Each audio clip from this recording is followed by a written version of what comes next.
মুফতি মাওলানা আমির হামজা সাহেব নিজেকে আসলে উপরওয়ালা বলেছেন। আপনারা পুরো বক্তব্যটা দেখবেন।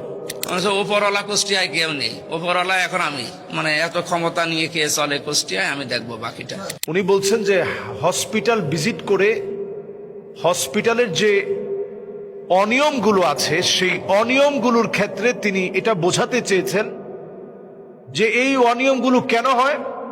তো লোকেরা জবাব দিয়েছে যে উপরওয়ালাদের কারণে, তো উপর মহলের নির্দেশের কারণে এটা আমার করতে হয়েছে।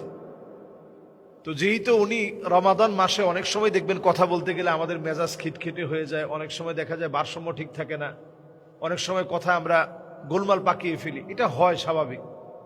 তো উনি উপর মহল বলতে গিয়ে উপরওয়ালা বলে ফেলছেন, যে এখানে তো উপরওয়ালা বলতে কিছু নাই, উপরওয়ালা এখন কুষ্টিয়ার ভিতরে আমি।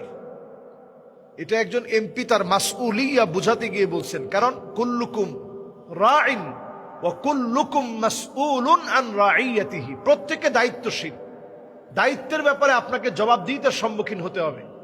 এজন্য বর্তমান পার্লামেন্টে প্রায় 24 জনের মতো ওলামায়ে কেরাম আছেন।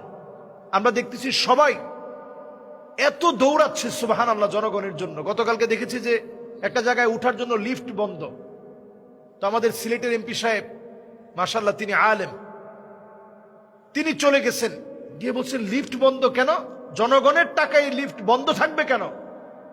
আমরা দেখেছি মাওলানা হানজালা সাহেব, তিনি দৌড়িয়ে দৌড়িয়ে মানুষের পাশে দাঁড়িয়ে দাঁড়িয়ে কাজ করছে। এরপরে বরগুনার আরো একজন আলেম আছেন আলহামদুলিল্লাহ, তিনিও আমরা দেখলাম